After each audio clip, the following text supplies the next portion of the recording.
Howdy folks, I'm Scoryth, the Crimson Renegade, and welcome back to Destiny 2. Today we're actually starting the new expansion. The last time I spoke to you guys, I had finished the Curse of Osiris campaign, and now I'm going to show off the new Warmind campaign that came out earlier this week. Today's actually May 9th, the day after it came out. It came out yesterday, the 8th. I'm going to be doing it on my Warlock that I played Destiny 1 with. I've already did a little bit on my Titan, my Hunter rather. I didn't, not very much, like maybe the first mission or so. So this is going to be pretty much a blind play, as always. As you can see, I've done a few changes to my Warlock. I've got some pretty fancy looking armor on now. As far as my gear goes, they've actually upped the level cap to 30. So right now I'm only 25 with him. So real quick, I'm going to throw down one of these. This will give me a boost in experience. I don't know if I'll get to 30 before the end of this campaign or not, but it's no big deal. I did changes to my gear for a while. I'm now using the Crimson hand cannon for my primary slot, and the Older Sister 3 hand cannon in my secondary slot, my energy weapon. And then the Morgan rocket launcher for lock-on rockets. I have not changed to the Skull of Dire Ahamkara because this allows me to it helps my super recharge whenever I use my super. Sorry. So and I've really gotten used to the Hunter because I got the I think it's called the Ophidian something. I forgot exactly what it's called, but it's the leggings that actually, when you use the Shadow Shot, the super of the Night Stalker, you get more ability power back. Your grenade, your melee, your dodge ability, and your super gets energy back for every enemy tethered. And if you tether a large amount of enemies, you can actually get a refilled super right away. So it's a very, very nice ability. I think it's called the Ophidian Rig, I think, or Orpheus Rig, something like that. This does basically the same thing, but the more kills you get with the Nova Bomb, that recharges just your super, not the rest of your abilities. And the amount of super you get back really isn't as much as the amount of super you get back with the Ophidian, the Orpheus Rig on the Hunter. But this is good enough for me. I'm okay with it. I'm still using the Void Walker, obviously. So let's get ready. Let's go ahead. I went to the tower to get a few things done before I actually launched the DLC, but here we go. It's going to be over here on Mars. For those unfamiliar, this is we're going to be going to the ice caps of Mars. We're not going to the same place of Mars that we went in Destiny 1. We're actually going to the ice caps, and we are going to go help a friendly guardian has requested assistance on Mars, help her investigate falling WARSATS, and battle a new threat. Recommended power 310. I think I'm 329, so I'd be able to handle this no problem. So let's go ahead and go to Mars, and here we go. Ice and Shadow. Life is a delicate thing, Guardian. Hope, faith, love. In an instant, they're gone. Everything you've sworn to protect is lost. And all you're left with is silence and shadow, and the knowledge that you should have done more. Could we have defeated Gaul if the Traveler hadn't awakened? And what of the next threat? Or the next? What then? The Traveler is awake, and the age of legends is upon us. In the shadow of the light, our universe is a beautiful, terrible place. Where I once saw miracles, now I see monsters. Someone has to. We have to. That's what a Guardian does. This next cutscene coming up here, if you've watched any of the teaser trailers for the Warmind DLC, this will look very familiar to you because they used actually this particular video for this cutscene for those trailers. That's the rule. But I'm not good with rules. Not when there's this much at stake. The Clovis Bray tech in that building allowed us to colonize the system during the Golden Age. So what I find interesting is she's human, but she has those... They sought to create peace. She can zoom in with her eyes, which is kind of, techie. Because they also built Rasputin, the single most powerful weapon in the solar system. Either way, it's all been entombed on Mars since the collapse. Along with something far more terrifying.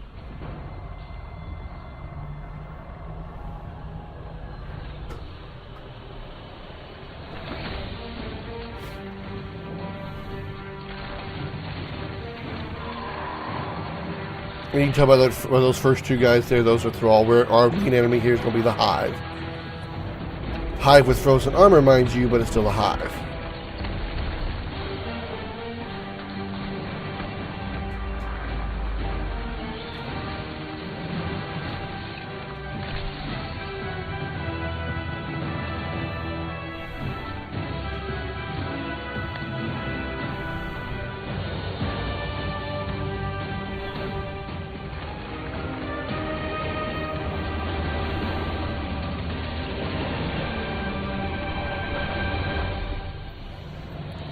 Looks almost happy to see whatever that giant shadow was.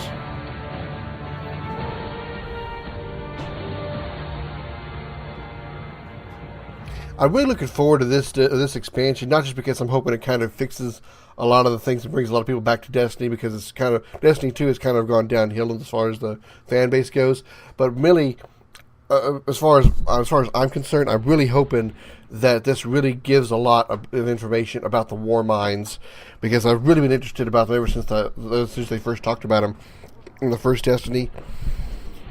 I'm really hoping they give us a lot of background on, what they are, who they are, how they're built. Encountered the Traveler, home to the Clovis Bray research facility and lost wonders of the Golden Age. The ice caps have kept those wonders hidden for hundreds of years, but the return of the Traveler's light has sounded an alarm heard throughout the system, and perhaps beyond. And the Warmind's been referenced a lot, but we haven't really seen its full potential, I don't think. And I'm really hoping they actually show at least some of its potential, if not its full potential, here in this DLC.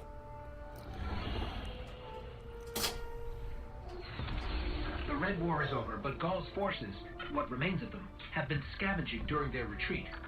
And now that WARSATS are falling out of orbit near Mars, the Cabal are headed there too. I'll plot a landing course. Yeah, this Warlock is the same Warlock I played Destiny 1 with. The other two slots I have... Vanguard channel. Mayday, do you copy? Vanguard access code 030. Get away from my ghost, you frozen... Guardian requesting backup. I repeat, I need backup down here. This frequency is reserved for official Vanguard business. So look, whoever this is... That's cute. You've got one of the uptight ghosts. Uptight? I'm uploading coordinates to a safe landing zone. Please hurry. All right, but you're going to owe us for this one. I wouldn't have called you down here unless it was absolutely critical. The most dangerous weapon in this system is on this planet, and an entire army of Hive is trying to destroy it. I need your help.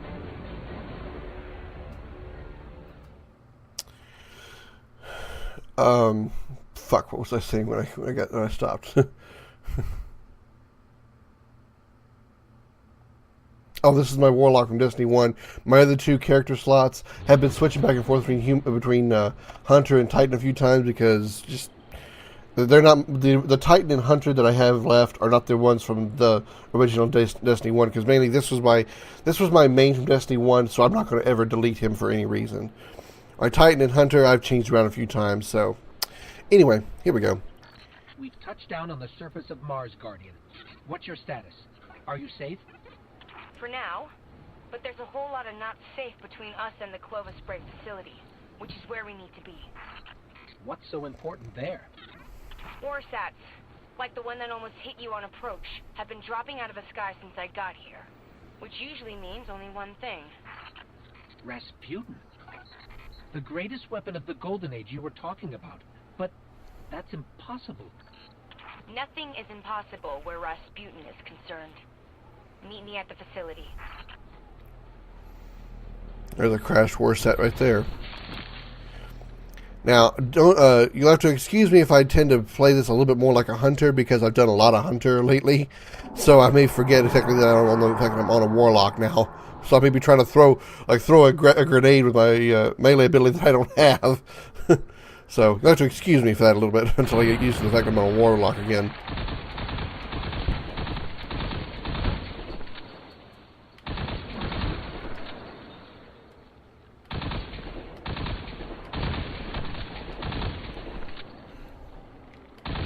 And for those of you unfamiliar with this particular gun that I'm using, this is the Crimson.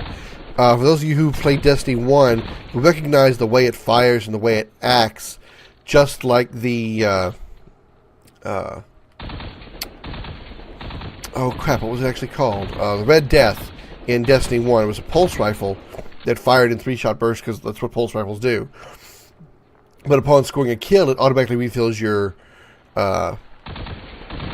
magazine and restores some health. I believe this restores health too. This is basically the Red Death, but turned as a hand cannon instead of a pulse rifle. It's short.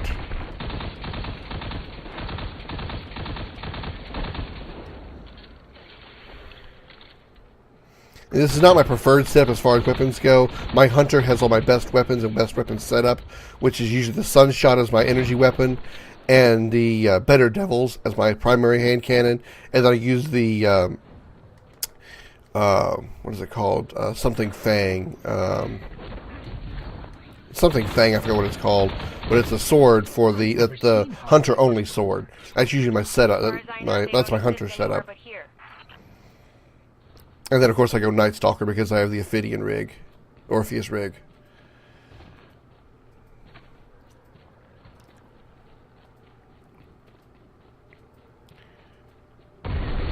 Oh, yeah, I forgot about this guy. There's a new knight. This knight actually has a shield. Oh, shit. Yeah, those knights are called Vanquishers. This much, like I said, I did do a little bit of the first part of the story, so I knew this, so I know that much about it. I forgot about that guy breaking through the wall there, but I also know that the Hive now employs snipers. Fucking awesome. Can you tell I'm sarcastic?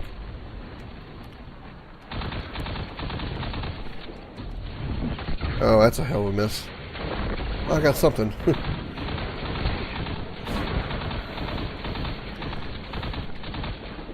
Overshot with my... I did sort of hit it, but I overshot with my Nova Bomb.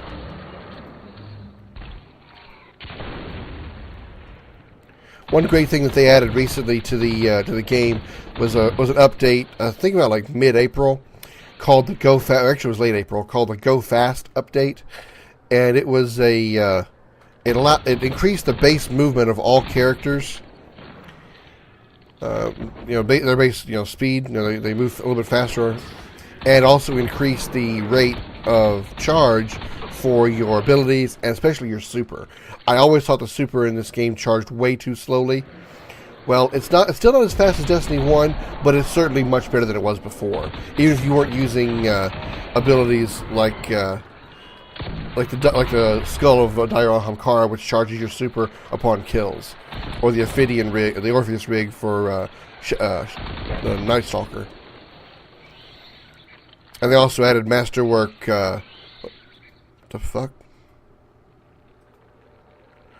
Also added Masterwork, legendaries, which when you turn a legendary weapon into a Masterwork, whenever you score a double kill with a weapon, with a Masterwork weapon, you'll drop an orb that not only your teammates can use, but you can use as well. Whereas, as you know, your own super, you can't see or use orbs that your own super drops. But your Masterwork weapon drops supers, or drops orbs that you can see and use.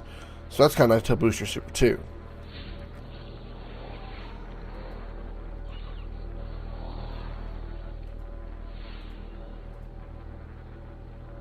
There's no reason for this satellite to have fallen from orbit. Something pulled it down. There's many WARSATS that fall in Destiny 1 as public events. I think it might be time to call in help from the band. I kind of wonder just how many WARSATS there are. Zavala won't be happy about us digging around Bray. He wants the past to stay buried. But we need to Oh fuck, I think I went the wrong way. What's going on with Rasputin? I went the wrong way. Down is not the right way.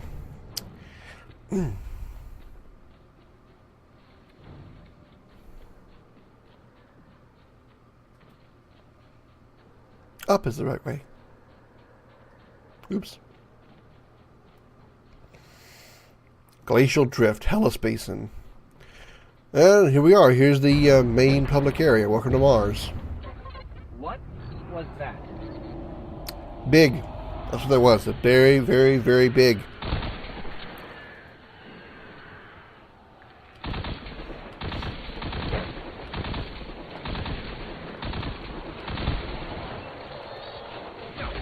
Ow. Yeah, you see those adherents out there? Those are the snipers. So, remember the sniper vandals? Yeah, the Hive have them now. Isn't that fucking awesome? They're just as annoying as the hobgoblins. I must be having some lag here because that makes another Hive thrall that just fell down long after I killed it. Also, one thing they added to this new DLC is some exotics can now become masterworked as well. In the case of, there's not all of them, but just some of them. But in the case of the Crimson, you have to get this thing called a catalyst. You have to do certain things in order to do it. In this case, found by defeating the enemies of humanity wherever they lurk. So all I have to do is find a catalyst by killing enemies of humanity, which in the case is any enemy. Bastard. I'm trying to talk here. And not all, like I said, not all exotics have a catalyst. The Sunshot, for example, does not. The Borealis does. The Graviton Lance, I don't think does. Not all of them do. And each catalyst has a different requirement for you to a different task for you to do in order to gain that catalyst. Things like killing in the Crucible, I think, for some of them, or probably like doing something in a raid, things of that sort. I haven't looked at them all. I haven't seen them all. I just know what I have seen. Wait, I didn't hit anybody with that super? God damn it. I could carry him.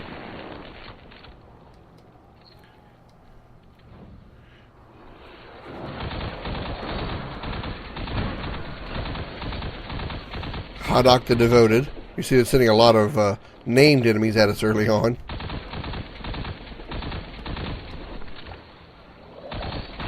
There's their snipers again.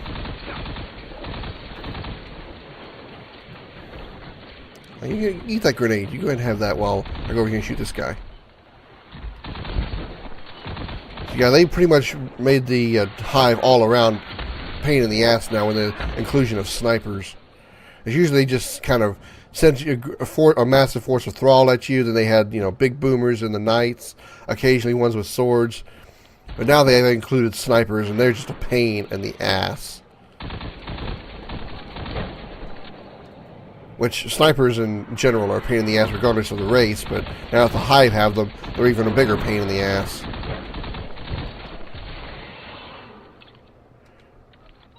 How's that for a toy? I know it's overkill for a sniper, but I don't really care. But that's not going to be overkill. Hammer of Nokris. Urot. Okay, it's U-R-R-O-T. Okay, first time I saw it, I thought it said Urdnot. I thought, BioWare should sue somebody.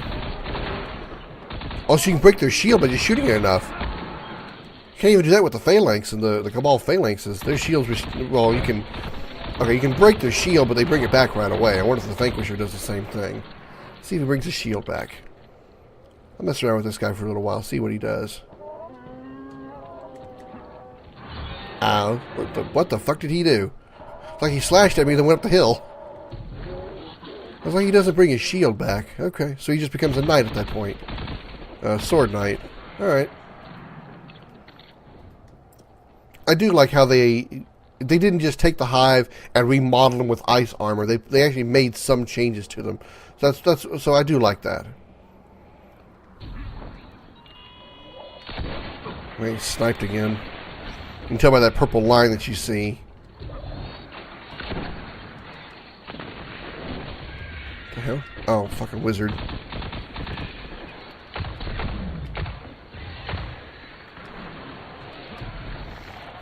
I also changed the damage tables on the elements. For, as you know, if you shoot an enemy shield with the matching element, you do more damage than if you shot it with a non-matching element. Well, now they've actually increased that to where if you shoot an enemy with a matching element, you actually do 3 times the damage with a matching element. So in this case of the wizard, and a wizard had a solar shield, with my solar gun, I'm doing 3 times damage to the shield. With elemental damage that doesn't match, you still get 2 times damage. But with using kinetic weapons, you don't get any boost through the shields. So that's kind of nice they actually made that little change. So they made elemental weapons a lot more useful.